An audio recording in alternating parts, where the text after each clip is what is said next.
Hey, what's good, everybody? It's me, your hero, Benjamin Banks, and you are watching a brand new episode of Leveling Up with Benjamin Banks. And not only is it a brand new episode, this is the birthday episode. Your boy, Benjamin Banks, today is his birthday, and I had to bring back a guest that we haven't had on in 4 years, guys. 4 years. And within that time, me and this guest, we have both leveled up. And with no further ado, everybody say hi to Miss Brittany Cox. Brittany, how are you doing? I'm so good. You didn't tell me it was your birthday.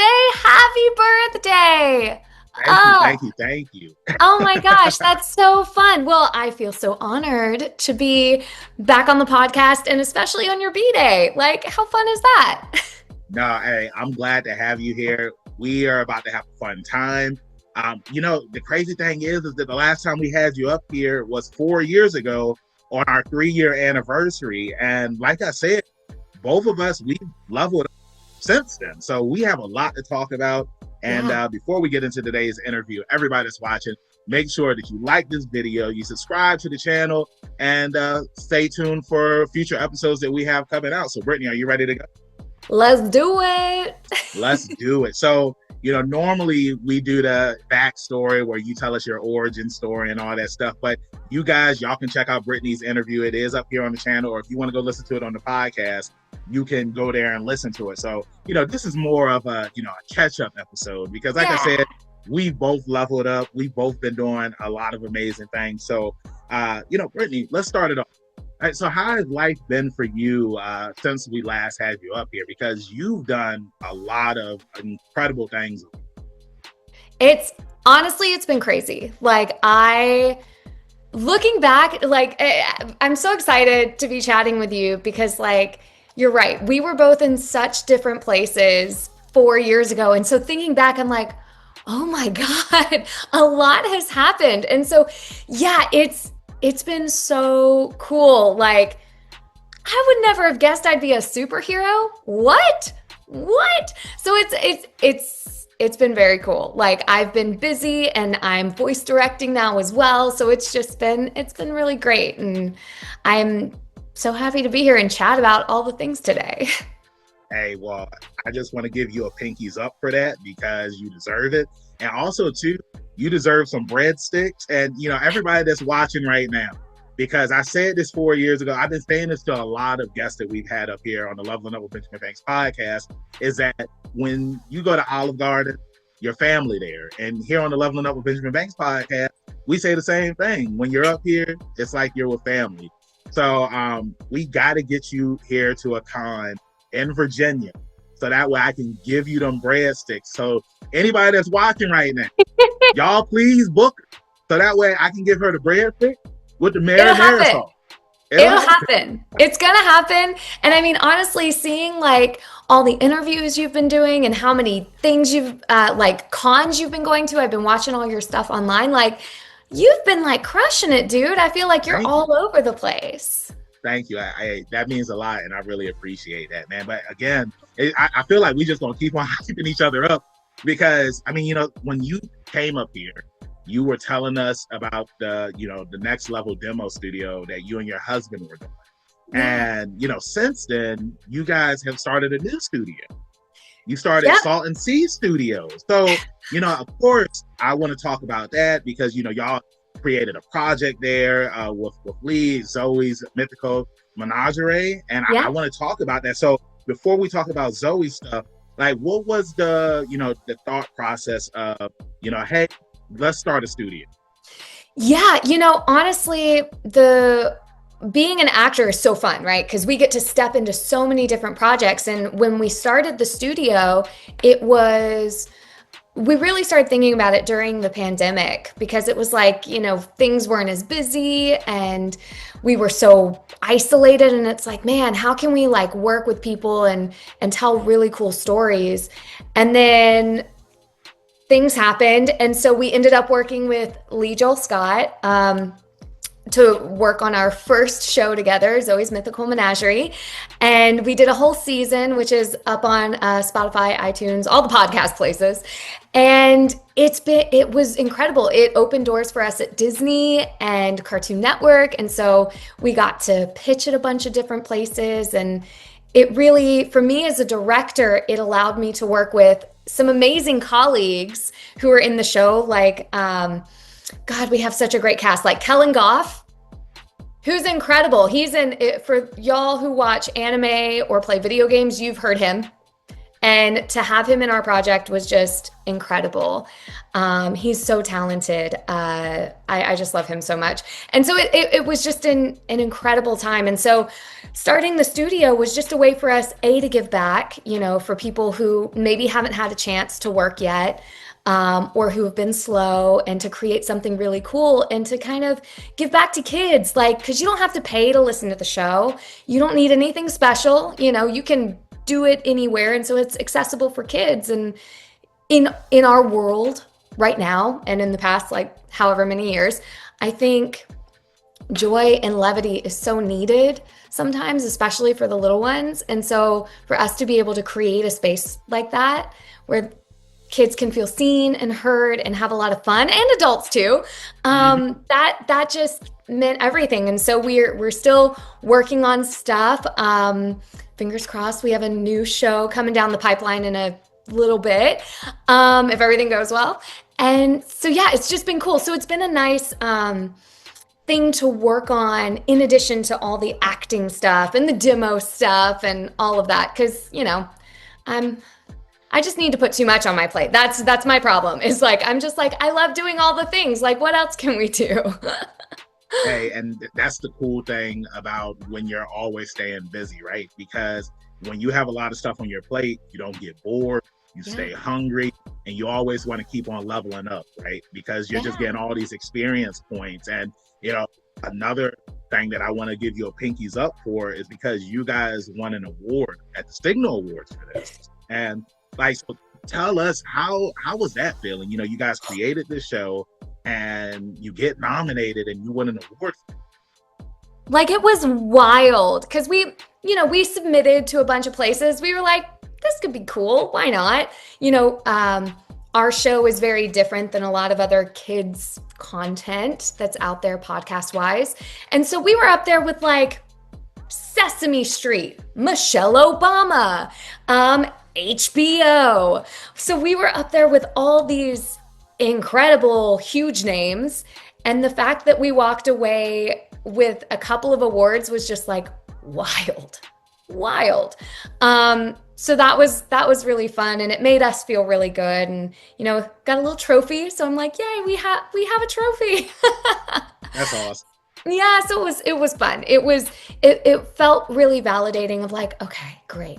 We can do stuff that resonates with people, and like, you know, maybe some of these big names will take notice. Who knows? Yeah, I love that. So for everybody that's watching right now, I just want to give you like a quick little bit of info about what the show is about. So you join 9-year-old Zoe on her wacky adventures as she learns to care for and protect some of the world's most bizarre creatures. Now, you guys already know when it comes to bizarre, JoJo's Bizarre Adventure, you already know it's going to be a good time. So if you have Spotify, well, tell people, what is it on? So yeah, you can listen on Spotify, iTunes, iHeartRadio. It's on YouTube as well. So you can listen anywhere. And yeah, I mean, if you're into fart jokes, a little bit of horror, a little bit of action, you're going to love it. Because it's, you know, it's about a kid who tries her best to learn how to take care of these crazy mythical creatures, like the thunder moose or the octopup. And she messes it up all the time. And so it's about her trying to like figure out how to take care of these animals and learn from her mistakes. So it's ridiculous. So that's awesome, man. And you know, guys, check it out. If you're into that type of stuff, if you're like on the road and just want to listen to something funny, or if you have kids and you want them to hear a bizarre adventure, you know, just check it out. So now I want to kind of go back to, you know, Next Level and how we had talked about it before when we had you up here originally.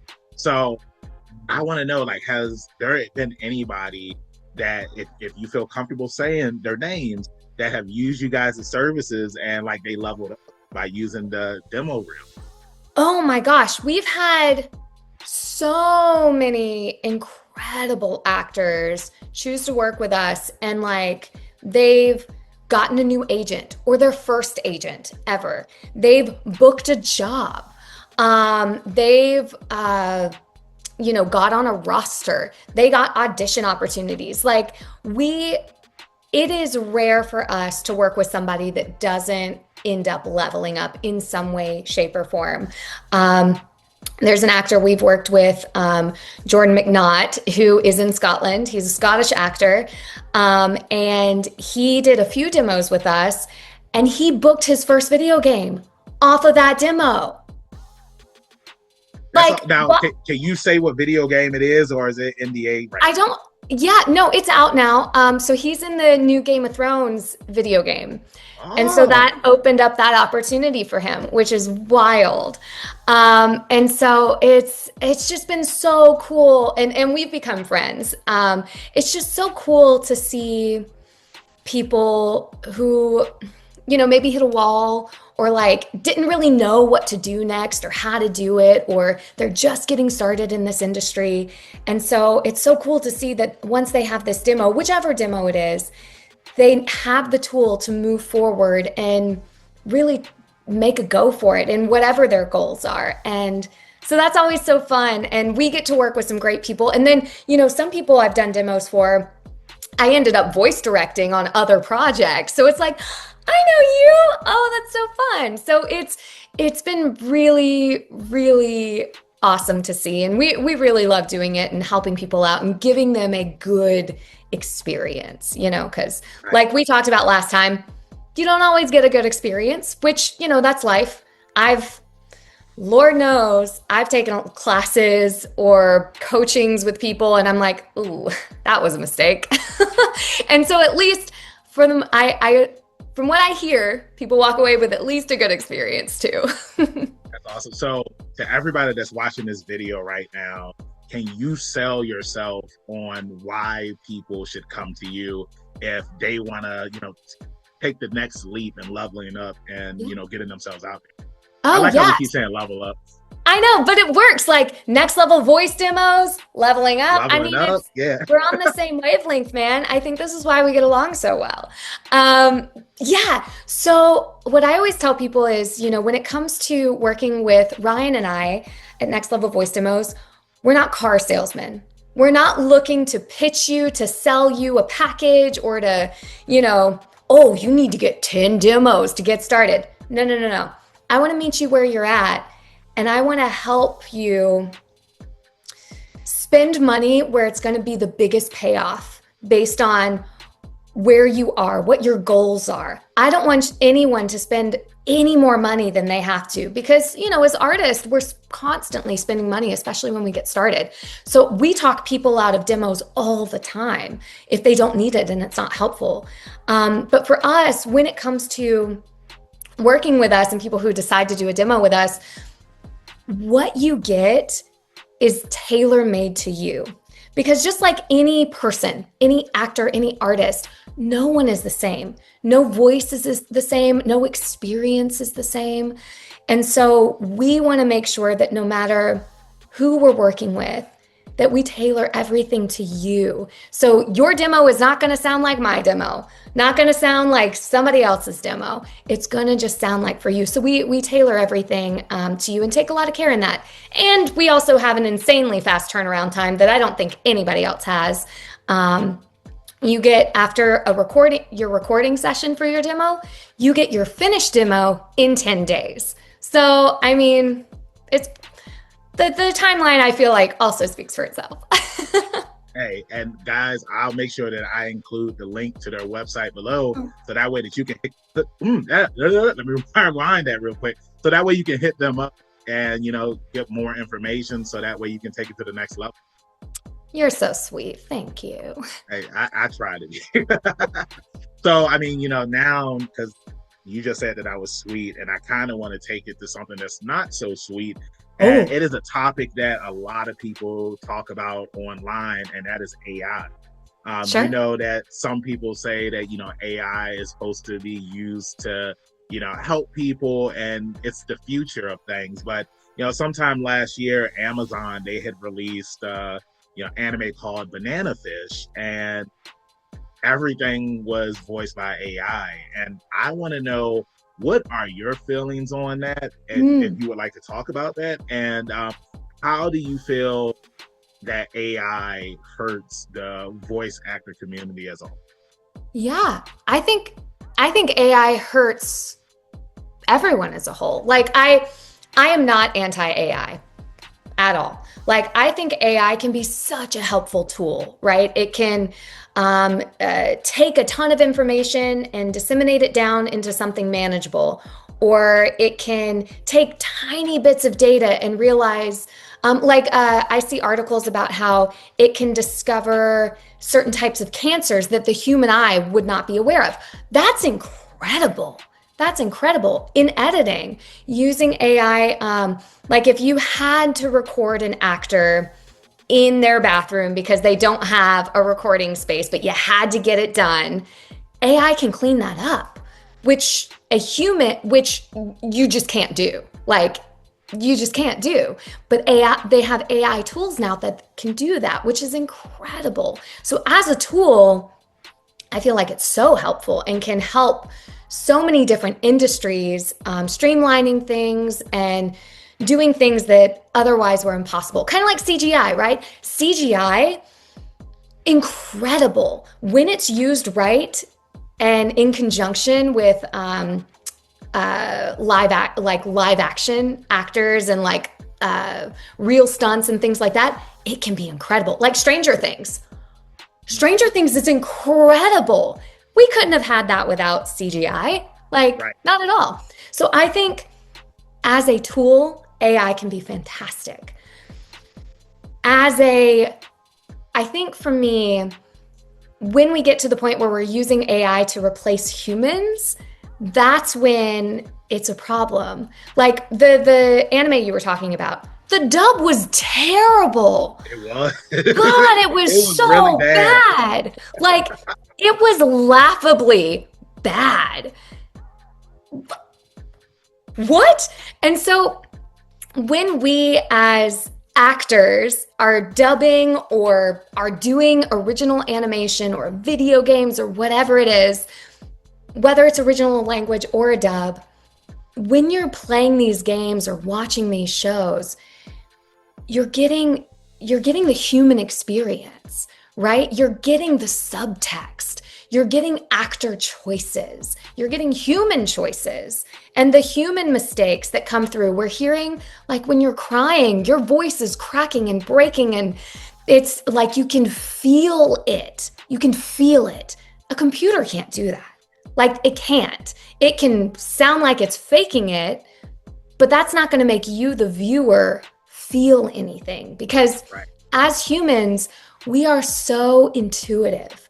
Like, I can tell if someone is fake crying or fake yelling. So can you. Like, if you heard somebody fake crying, you're like, what is wrong with you?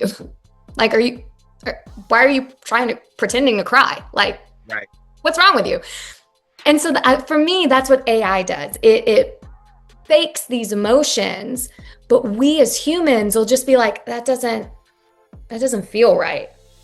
So I hope that fans and people who interface with like games and who are watching dubs and all of that stuff and animation help the studios realize that AI shouldn't be replacing real actors. Like, it can be used as a tool, and it's a cool tool. Like, I did a show called Emotia on YouTube, and we did 2 episodes. Hopefully there will be more. But they did a really cool thing where they don't have a huge budget, and so they have actors it's originally in Korean. They hired English actors, and then they hired some other language actors. I can't remember. But what they were going to do is they were going to use AI they paid us as actor rates, and then they were going to use AI to kind of meld our voices together. So whether you were listening in Korean or English, the vocal tone would be similar. But I still gave a full performance. The Korean actor still gave a full performance, and we got paid for that. but the AI was just a tool. So it's a seamless experience for people who can speak multiple languages. That's really cool. So yeah, that's kind of my 2 cents. I think studios are really going to invest in AI because it saves them money up front, but I think it's going to cost them more money down the line. And so I think even if AI becomes a thing in the short term, I think we will swing back to human experiences, to human performances and all that stuff. At least that's my optimistic hope. And I love you saying that, and just wanting to piggyback because there's two things. Yeah. I just watched this movie called Influencer, and I don't want to give too much away because it's a really good movie. I love watching movies without knowing anything about them and then just enjoying it because I know nothing about it, right? So in the movie, the girl, she was using like AI and technology to, use somebody else's voice and use the technology to copy the girl's face. And, I was telling my friend, it's so scary, how far technology has come.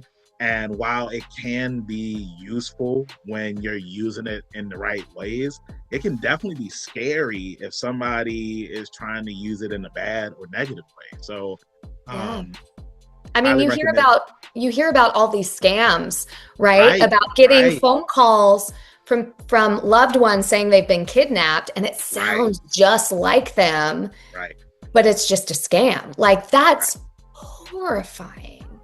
It is, man. It's just so scary. And the other thing I wanted to ask you was, have you ever encountered something that you've seen on the internet where somebody has used your voice and you had to reach out to the creator and say like, hey, can you take that down? Yeah. There was I forget what website it was. It was a couple of years ago. They did they did a thing where they had certain character voices on their AI thing that they didn't have permission to have. Because I know these game companies would not say, yeah, okay, you can just have it. And you could type in anything and have your favorite character voice say anything you wanted. And so my character, Fischl, I voice Fischl in Genshin Impact.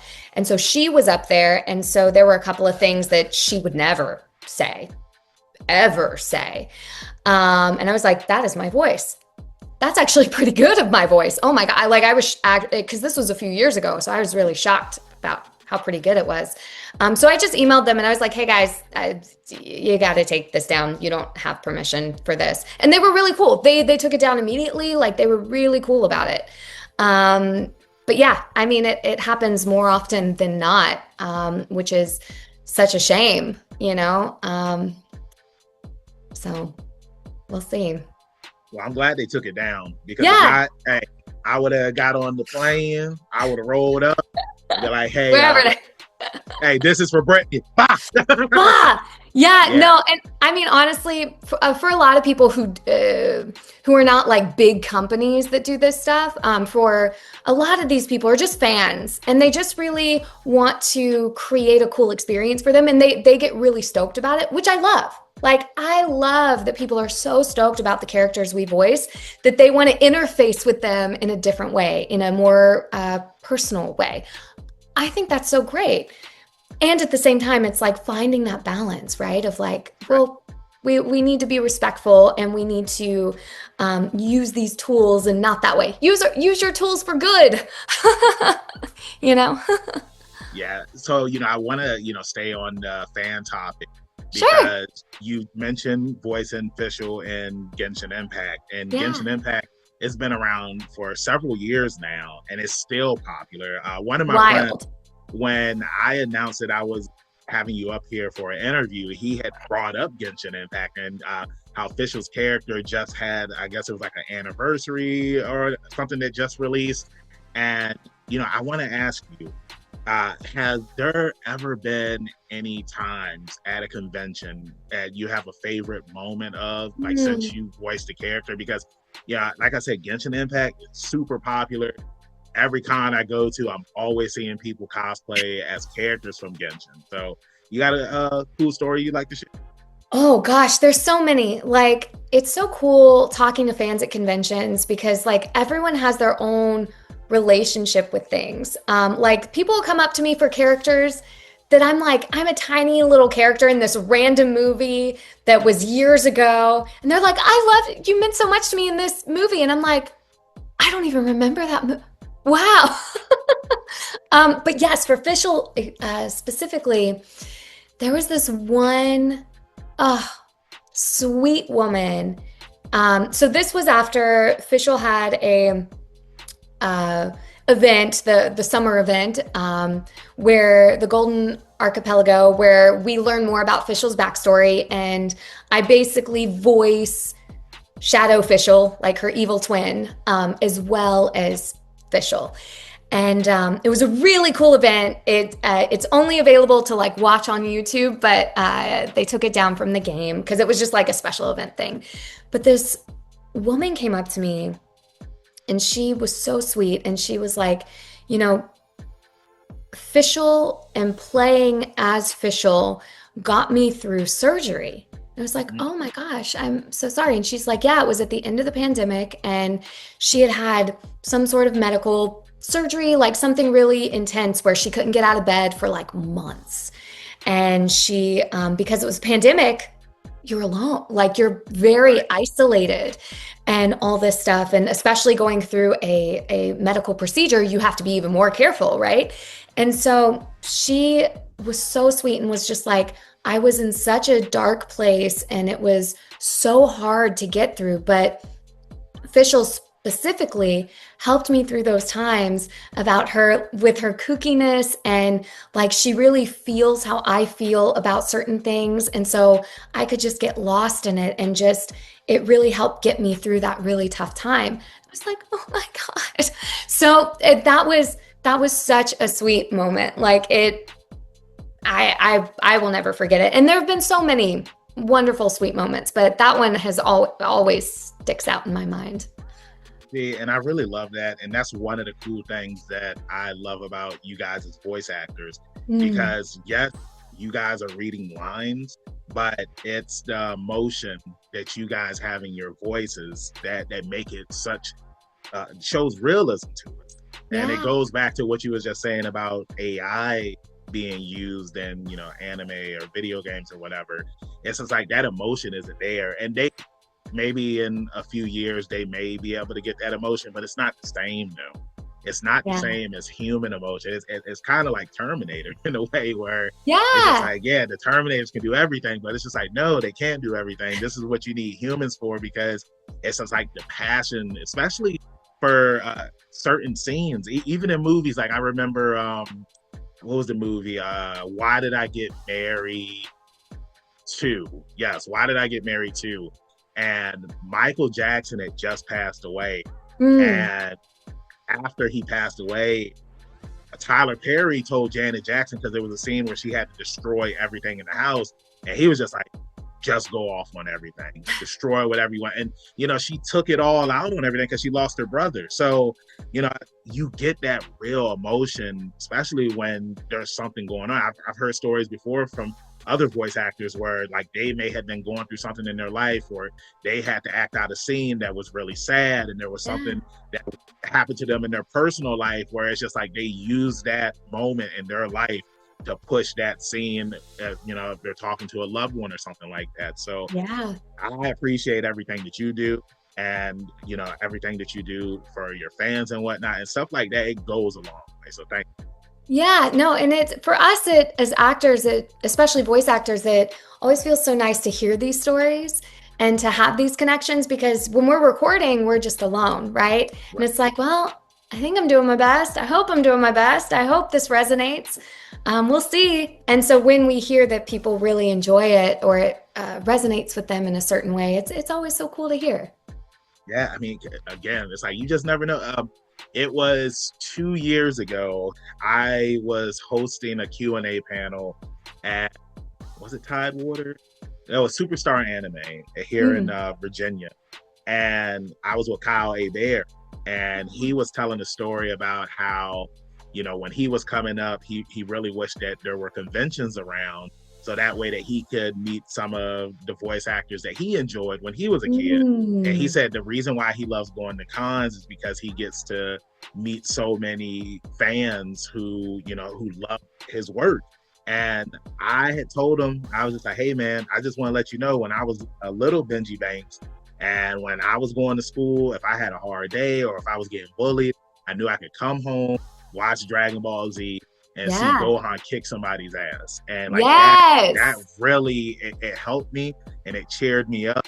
And I just want to let you know that you might not be able to say thank you to the people that helped you get through those times, but I'm going to say thank you because you helped me get through those times. And I remember like the room just started because it was real, you know what I'm saying? Like that real emotion, because you guys, it's like y'all help us through these tough and difficult, things that we have going on in our life. And to piggyback off of what you were saying about you being in a small role, Stranger Things, and this is another piggyback. It just ended, and the actress who played Barb on there, there's a video of them at the con, and I'm just like, bro, even though it was a small role, there are people out there that love you in that role. There are people that still talk about you, even though it's such a small role. So you never know what you are doing to help somebody and how much it means to them.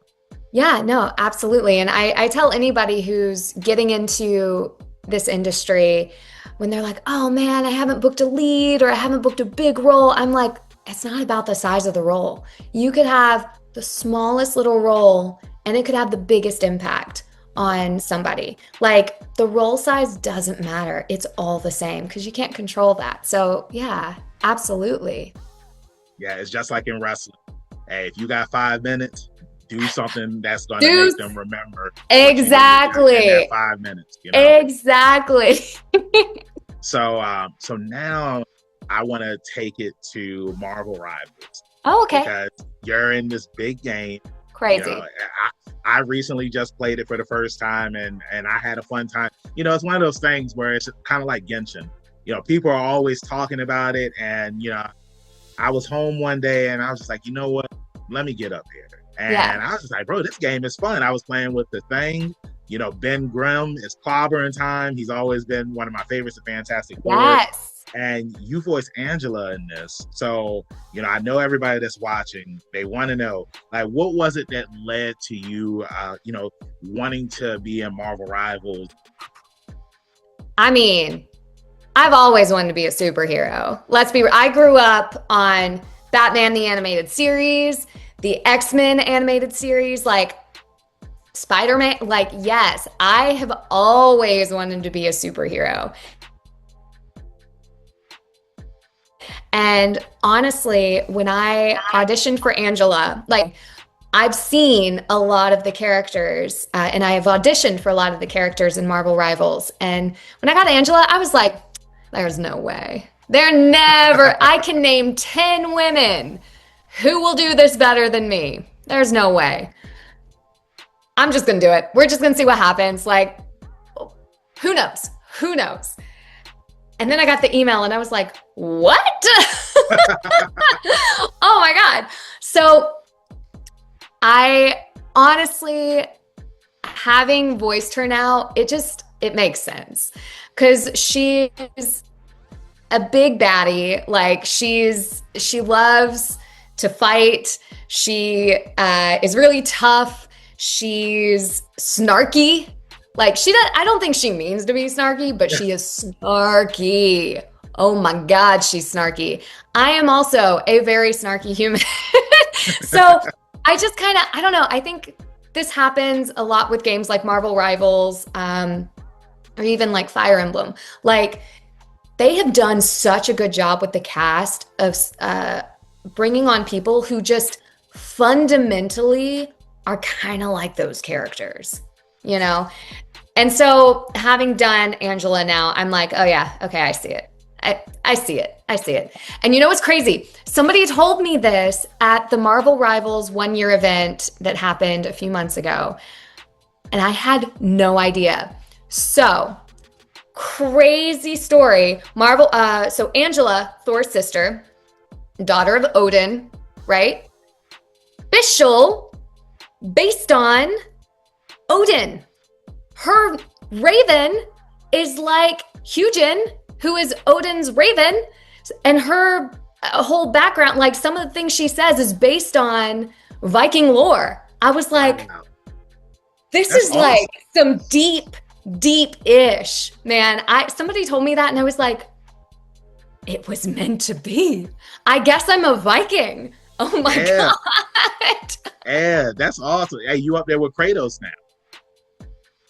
That's awesome. That's wild. So I mean, honestly, I didn't know much about Angela before I voiced her. But now that I do, I really love her story, and I think it's really cool. And now they're coming out with, they have some Marvel Rival comics with her, which is very cool. So it's just been wild. It's just been really cool. And my favorite thing is when cast members who I didn't know before booking this game, like, because some cast members I've known, we've been colleagues for years, and quite a few I had never met before. They met me and they're like, oh, you're smaller than I expected. Because she sounds so big. Yeah. You know? That's funny. So a lot of times I'm friends with people on, Instagram, Facebook, and I don't know why, but I just always have a feeling that when I meet them in person that they're going to be taller than me. And everybody that I've ever met in person, they've never been taller than me. They've been shorter. And I don't know why I always think that everybody's going to be taller than me. I don't know why. Funny. That's so funny. Yeah, it's wild how we associate different things for people. And then when we meet them in real life, it's very different. Like, right. I did an interview the other day, and they were like, you are not what I expected from this as voice, because she's so intense. And they're like, you're just really like bubbly and like really cool and nice. And I was like, yeah, I'm nice. I'm not going to be mean. I mean, some people be thinking that, voice actors are just like the characters that they voice. And we've heard stories, seen on Twitter or X, people going after voice actors. Like, bro, I'm just voicing the character. Nobody. I make no decisions. Right. It's like nobody watches Avengers Infinite War and is like, I hate Josh Brolin, I'm going to take him out. It's like, bro, I'm not really perfect. Who knows? Yeah, it's crazy, man. Wild. So I do want to piggyback off of, you mentioning, some of your castmates. So when we originally interviewed you, because Finna Pirate Princess had just wrapped up. Oh, yeah. And I remember I had asked you a question, had you met everybody yet? And back then you said that you had met some of the cast, but you haven't met everybody. So has that finally changed? Have you met everybody now? With Finna? Yes. So with Finna, SAC Anime flew out the entire main cast of that show to celebrate the 1-year anniversary. And so we all got to meet. And then since then, anytime because like half of the cast is in New York, the other half is in LA. And since then, the New York folks, every time they come to LA to work on a job or whatever, we always like grab a meal, grab drinks, whatever. I just had a happy hour with Nicholas Corda, who is the voice of Shitan, and we were talking about that. And so we are such a little family, and we all root for each other. And I feel it's been cool because there's very few projects where that happens. Like there's some projects where it's like, oh my God, I love everyone in this. This is so cool. But it's rare that a cast really comes together in a special way like we did with Finna. But it's wild. I think Marvel Rivals is kind of like that too.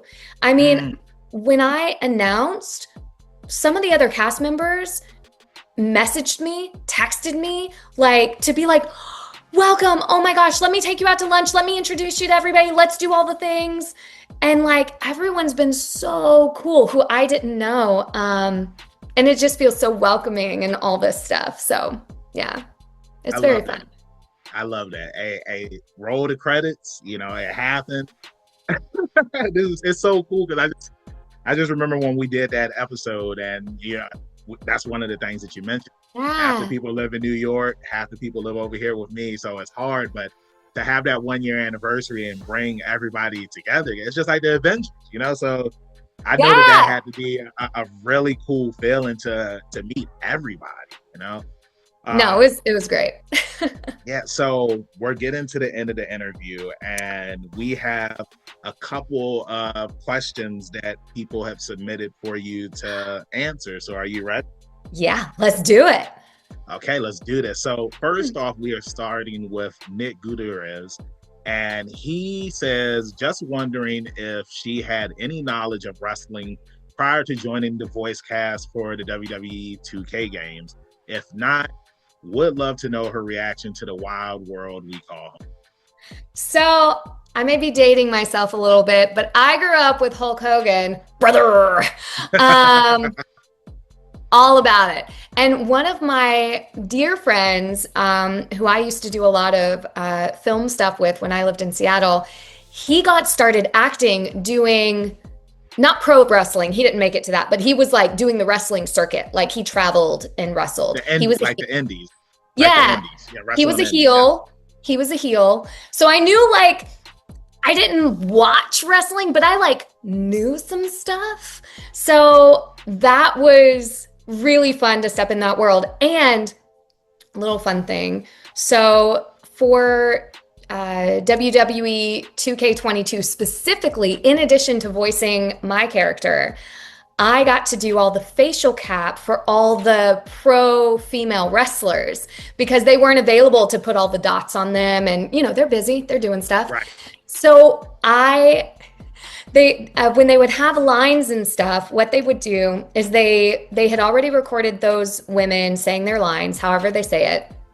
They would show me a picture or a little clip of them doing their thing in the ring. And so I would have to perform it as if I were them. So for some of those women, they have very big lips. Yeah. So I'd have to do, I'm doing this thing, let's go, or however it was. And so I got to do all the facial capture for all the ladies. So I got to get even more into the wrestling world. It's wild. It's fun. It's so silly. But I loved every minute of it. Yeah, that's pretty cool. Did you working with them? Did you get invited to any of the WWE shows? No, I didn't get invited, but honestly, the cast is so big for that game. Like, it was fun. It was totally fine. I feel like they would have gone broke trying to invite everybody who was doing all the things. But they were so sweet. They did give me, I got the game. So any 2K game I've worked on, they've given me a digital copy, which was so nice. Right. Yeah. So I got the NBA one. I got WWE. So I'm collecting them like Pokemon cards. See, that's awesome. So that's something that me and you have that's similar with each other. So I want to say it was back in 2011, 2010, 2011. I know I'm dating myself now, but 2K was having a contest where you could create a story and you entered it into the contest, and if your story was selected, it would be featured in WWE 2K12. And Okay. so, I entered my story and I was selected as a winner. And I was like, oh, snap, this is awesome. So to anybody that's watching this right now, I might even include like a video clip of it in this video. Do it. But yeah, in 2K12, they added my story, and I was just like, yo, that's something that nobody can ever take away from me, is that my story won, and they put it in WWE 2K12, and they ended up sending me 2 copies of WWE 2K12, Wow. and they sent me a copy of WWE All-Stars. And I just remember back then, I was like, bro, this is awesome, man. And I know that there's people that still talk about 2K12 to this day. And, anybody, if you go back and play it and you go to the creative stories that are in the game, I can't remember what my story was called because they changed it because with WWE with contracts and sometimes people leave the company and whatnot, so Yeah. they're no longer there. They have to change characters, but they put it in the game. So yeah, that's something that me and you have in common. That's So so cool. I know. I mean, young Banks. Yeah, I was a little Banks when I was young Banks at that time. All right, so moving along to the next question, it is from Lady Karasu, and they would like to know, would Fischl listen to Evanescence? Oh, absolutely. Absolutely. I love Evanescence. Also, their new album is really good. I was really impressed. Um, yeah, I mean, I grew up listening to Evanescence, and for Fischl, they have just that right mix of theatricality and moodiness. Mm, Like it's just perfect for her, I think. I So like it. that's my headcanon. So what song would she listen to if she was out on the battlefield kicking ass? Oh. Somebody just pissed her off. Yeah, the one that I'll just go with what popped in my head first. Bring Me to Life is probably the first one, but also their new song Fight Like a Girl. Mm. That would be another good one. It doesn't get as anthemic and like aggro as like, a new Linkin Park song or anything, but it does have like that good feel to it. So yeah, I'd say either of those. Okay, perfect. All right, so now moving on to Con.0112. They want to know, which character did you mostly enjoy acting as during your entire acting career, voice acting? Oh gosh, that's so hard. There are so many characters that I just love. And I mean, I put myself into each of them. So they each have something so special to me. I mean, like Ingrid is basically me.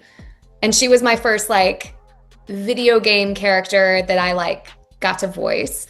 So she's so special to me. Fischl, in a totally different way. I love her because she's just so kooky and she's an avid lover of books. So am I. And then, I mean, Angela, I would joke about this, but it's kind of true. For a lot of my characters that I voice, they're all like girls and like, teens or young 20s. And they're like super like doing their thing, whether they're serious or a little more bubbly. But she's like a woman.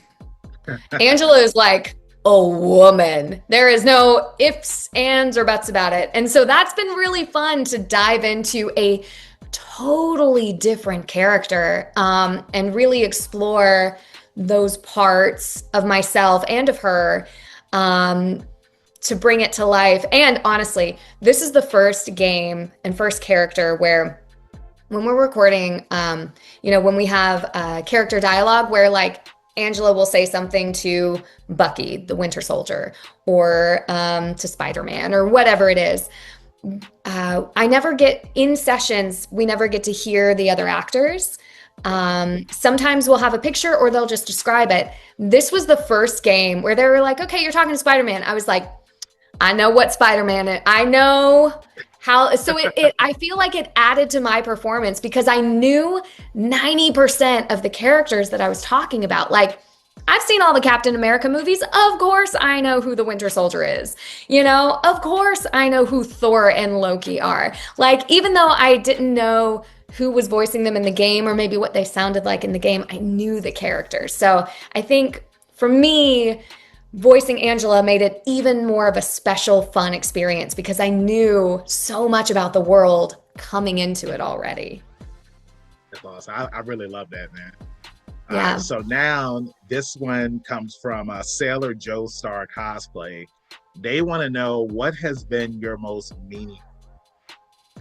What has been my most what? Your most meaningful role. I would have to say, honestly, it's probably Finna Pirate Princess. I'm glad you said that. Yeah, no, that role was so challenging, and we were recording in such a challenging time because it was still COVID, and so we did everything from home and everything remotely. And um, her story arc and being able to go from the because we don't always get to record things sequentially in order. Her story arc was so brilliant, brilliantly written, brilliantly designed, like from top to bottom. It was such a great story. You know, I was sad it wrapped up as quickly as it did, but I get it. It's a business, like all these things were going on. But I had never really got to experience the full breadth of emotion in such a short time with one character. Because, you know, she was up and she was down and she was sad and she had her heart broken and all of these things. Like it was, yeah, I mean, I poured my heart into that show, and as did the whole cast and the whole creative team. And to this day, when sometimes a clip will come across of the final episode, or we'll have it on in the background because we got it on iTunes, and I still get emotional at certain parts of the show, like just listening and watching as a fan. So, yeah. Hey, look, we need to get that Finna. We either need to get a Finna Pirate Princess movie, or we need to get a crossover with. Yes. Like something has to happen. Something has to. I would love that. I would love that. So I also I want them to release like a Blu-ray. Like I want to just have it and just be like, oh, this is mine. Right. You know, and I'm glad you said that, because it just reminded me of something I wanted to bring up earlier when we were talking about AI and whatnot. But just having those physical copies, because a lot of stuff we watch, you know, streaming now, but you know, back in the day, you would get that DVD, it would have commentary up there, the deleted scenes, the music videos. I remember getting the first Spider-Man DVD, and then it had the song up there, you know, and they say that a hero will say, you know, it's like, we don't get that anymore. You just watch something on Hulu or Netflix, and that's that, you know? No, I know. And I love having physical medium. Right. And there's even more in another room. But yeah, because you can't I have Batman: The Mask of the Phantasm on DVD. Ooh, and nice. I found it in a bin at one of those secondhand stores. And Andrea Romano signed it for me. Like, ooh, you can't do that from a stream, you know? Right. So for me, I love having the physical. There's something about it. Because then, you know, things, if you have Netflix, something goes off Netflix and then goes to HBO, but you might not have HBO. So it's like, something about having it. It's mine. Right, exactly. So now this is from Miss Heartless Girl. They want to know, what did you do to prepare for Angela? And what is the most challenging part of voicing her? So to prepare for Angela, I knew it was going to be a big day, because she's very she's intense, constantly. She doesn't chill out. So I did a really good warm up. And then to emotionally prepare for her, I thought about, what would Thor do? Because she's basically the female version of Thor, right? And I know Chris Hemsworth's performance of Thor. Like, I really get that. And so I kind of had him in the back of my head of okay, what would his version be? Or if he was doing this, what would he do? And then I'd put my own spin on it. I also, for her, she's not, everything is a statement. She's very this is what it is. I don't care. Get out of my way. Everything's really intense. Nothing's a question. Don't mess with me. And so that's just kind of, I listen to a lot of rock music, so that always helps. I also love rock, so, you know. So that helped. And then the most challenging thing about voicing her is, because she is so intense vocally, I didn't realize how exhausting she would be. So my sessions were 4 hours long. And by the end of the 4 hours, I was like, I don't even know where I am right now. What's my name? Where am I? What? So I was so tired by the end of my sessions, just because her presence is so big, and she never really chills out. She's always intense, always at a 10, which is exhausting. That's a lot. So yeah, that was my big surprise with her for that. Thank you. Thank you. All Yeah. right. And so now we are at our final question, and it is from Avatara Cosplay. And they want to know, do you collect any memorabilia of characters that you voice? Oh, yeah. Oh, yeah. I like, if there's a couple of, this has happened multiple times where people have posted on Twitter or on Instagram, like, oh, here's an official doll or an Ingrid doll that I made, and they like make them to sell. I will buy them. Absolutely. And so like I'm on the lookout for an Angela, like when an Angela pop figure comes out, which I hope it does, mine. I will have it. Absolutely. I have so many, and fans have been so wonderful. Like people have given me keychains and stickers and little statues, things they've made, fan art that they've made. Like I keep it all. I have it in my room, and it's just, yeah, I love having those things because it feels so cool. Because I mean, it's like us being kids, right? I feel Right. like acting is like being a kid. You get to be in this imaginary world with imaginary things going on and really like embrace that character, whatever it is. And then to have a doll or something of it, it's just so cool. Or a keychain or whatever it may be. And then when like I want to get an Angela hat made of some sort. Or if somebody has one, I will buy it. But I also love when you're wearing a shirt or a hat that has some sort of property that you love or that you're in or a part of, and you're out walking. People are like, I love your hat. Man, Genshin's my favorite thing. And I'm like, I'm in Genshin. How cool. Like, and then we can talk about it. It's a fun way to create human connection in such a easy way. So I love doing that. I mean, I'll go up to people, if I see them wearing some merch that I know what it is, I'll be like, I love your hat. That's such a great show. Or, oh, did you work on that? Oh, I worked on that. We should talk about it. It's just a way to be human. Right. In such a simple way. And, right. Not AI.